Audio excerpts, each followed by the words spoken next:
ঘুরছে, নুদার খেলতে আসছে আর ও ঘুরতে আসছে।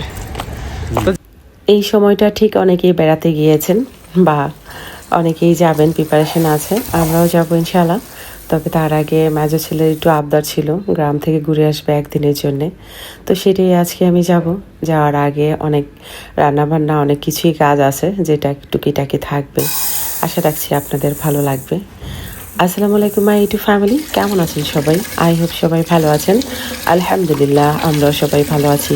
মাই ভিলেজ লাইফ আয়শা চ্যানেলে সবাইকে স্বাগত বলছি ঢাকা থেকে। দূরেও কাছে যে যেখান থেকে দেখছেন প্রত্যেককে জানাচ্ছি আন্তরিক শুভেচ্ছা, অভিনন্দন।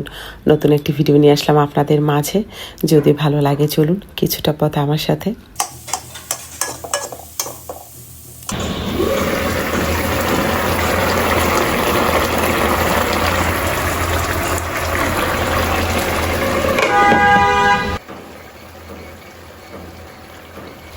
এই শীতে যে কোনো রান্নাতে ধনিয়া পাতা একদম অমৃত লাগে। তবে কিছু শাক আছে যেটার মধ্যে লেবু পাতা দিলে বেশ ভালো লাগে, আজও দিয়েছি আমি।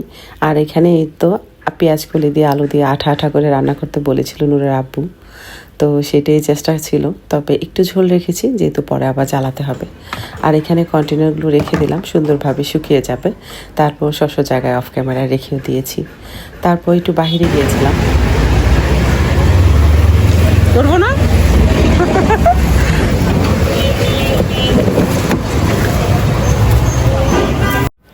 আমার একটা দরকারি কাজে এসেছিলাম আমি বাহিরে, তো আমার ছেলে আমাকে নিতে এসছে।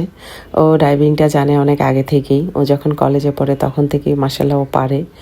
লুকিয়ে ও শিখেছিল, যেহেতু আমি ভয় পাই তাই মানা করেছিলাম কখনো বাইক চালাবা না, তো সেটা রেখেছে। কিন্তু বলেছিলাম প্রাইভেট কার চালাতে পারো, প্রবলেম নেই, শিখতে পারো।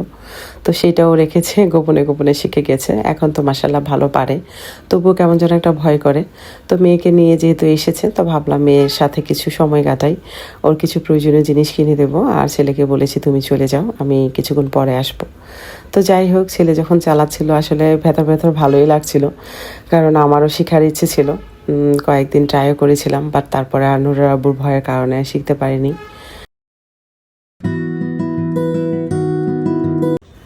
হাতে আমি মেহেদি পরেছি, অবশ্য পরিয়ে দিয়েছে আমাদের পাশে ফ্ল্যাটের ভাবির মেয়ে, ওর নাম ফাইরুজ।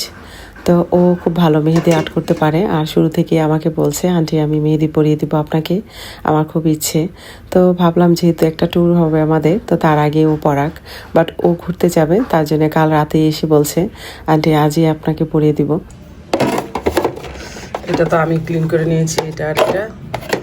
আর বেসিংটা নুরের আব্বু ক্লিন করেছে, ওইটা আমি পারি না ওয়াশরুম আর বেসিং। সো এই তো, এটা আমার নতুন ব্রাশ দুটো নিয়ে আসছে। এটা আমি ব্যবহার করি ব্ল্যাক, যেন কেউ না ধরতে পারে। কালারটা কি দারুণ আসছে মাশাআল্লাহ, এটাও দারুণ আসছে। এই যে ওয়াও, কাবেরি কিন্তু এত কালার হয় না সচরাচর, বাট এখন হয়েছে দেখা যায়। রান্না আমার শেষ, আর এবার নিয়ে আসলো গোস্ত। মেজাজটা খারাপ হয়েছে, তারপর ভাবলাম ঠিক আছে রান্না করে কিছু নিয়ে যাব আর কিছু রেখে যাব। এখানে আরো আছে গাছ, এটা নিয়ে যান।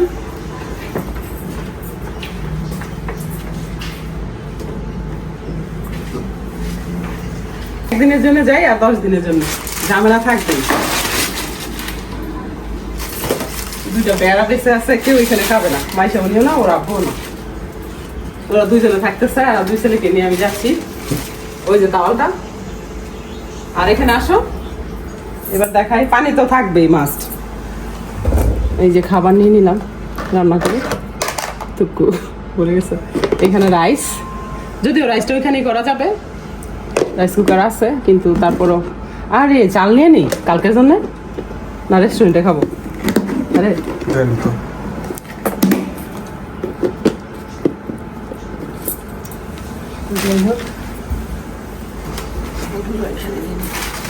সবগুলো একটার মধ্যে থাকলে ভালো হবে আর কি।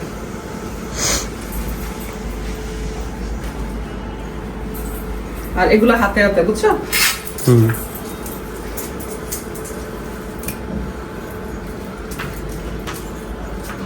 শেষ বেলায় এত তাড়াহুড়ো লাগে, এগুলো হাতে হাতে। চলো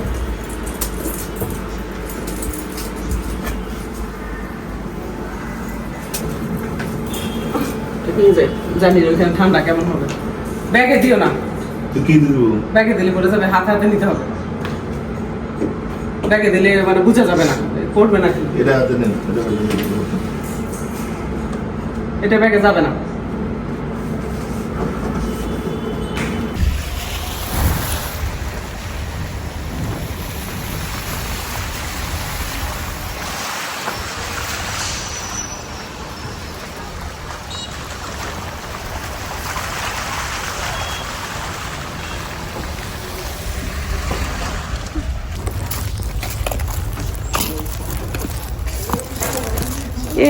চলে আসছি পরিত্যক্ত বাড়িতে।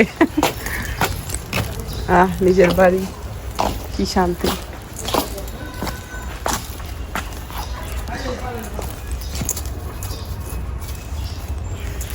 পাতার পাহাড় হয়ে গেছে।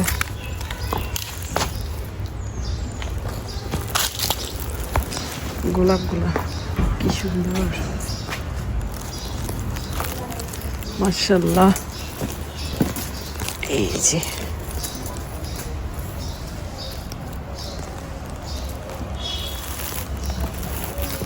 আমরা গাছটা মারা গেল, এটা কিভাবে হলো?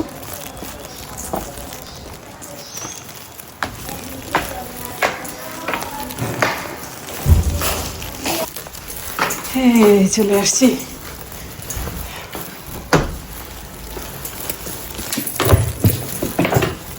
কিরে কতদিন পরে আসলি? তোমার আব্বু কল দিছে। কখন? তোমার ফিলিংস কেমন? ফিলিংস কি তাই পড়া? আমি তো আসতে অনেকদিন পরে, তুমি আসতে পারিনি। সেটাই জন্যই তো বলতেছি। তো ভালোই। নুদা, তোমার ফিলিংস কেমন? তোমার জন্য তো আসাই। বস্তির মতো অবস্থা আমার এখানে। সিঙ্গারা পুরি,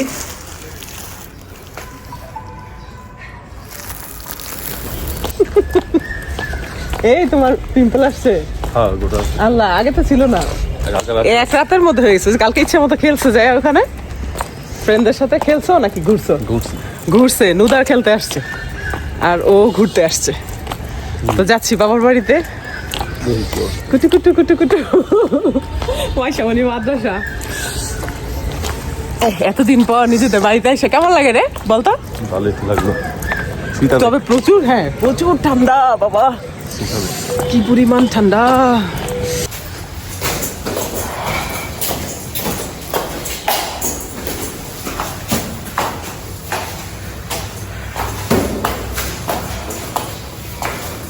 কি আমি আগে যাবো, তুমি যাও? আমি আগে যাবো আমাদের বাড়ি দেখে। তোমার তো নানুর বাড়ি।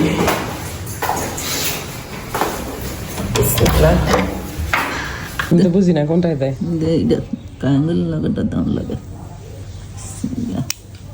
লাগছে লাগছে তো।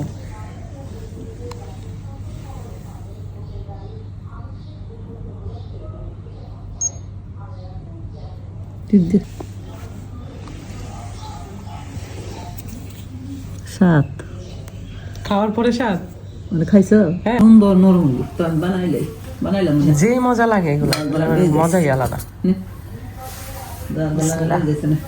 তো বানাইলে ভালো হয়েছে। নারকেল দিচ্ছেন না? হ্যাঁ, নারকেল দিছি, মিষ্টি দিছি, ভিতে দিল না বাইরে ফাইটা বাড়িয়ে জায়গা ভালো লাগে না, এলে মাইকে লাইছি। আগে তো গুড় দিতেন, এটাও ভালো লাগতো ভিতরে। ও হে ভালো লাগতো, ওদের ফাইটটা বাড়িয়ে জায়গা এর লিগে দিই না, মাইকে লাইছি।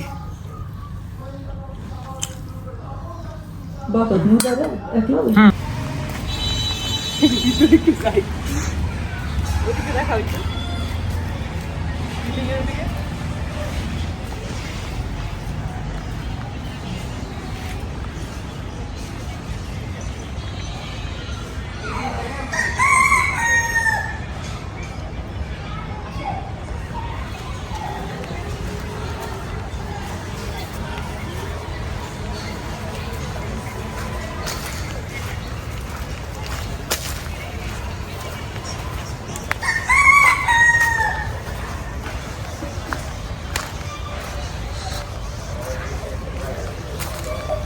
কি জানি করতেছে এটা জানি না। আসো এখানে। তোমার ছোটবেলায় আমরা এখানে ঘর বানাই ফেলতাম। তো এই জায়গার মধ্যে আমার একটা ঘর ছিল, আর আমার একটা পাখি ছিল, পাখি বলতে আমি পুষতাম না, মাঝে মাঝে সকালে মুড়ি টুড়ি খেতে হলে ওকে দিতাম, খেত। পর পাখিটা না মারা গেছে, মারা যাওয়ার পর এখানে কবর দিচ্ছে আমার যতটা মনে হয়। এই যে এই জায়গাটা, এই জায়গাটা আমার অনেক খারাপ লাগছে এই পাখিটার জন্য, আমি অনেক কান্না করছি। এটা কবর দেওয়ার পরে এই জায়গাটা আসতে ভয় করতো আমার, তো অনেকদিন পরে আইসে এটা মনে করতেছি। দুধারকে রেখে আসছি তো এই দিন চলে যেতেছি, আর ভাবি এরা নাই, বাসা পুরো ফাঁকা ফাঁকা লাগতেছে।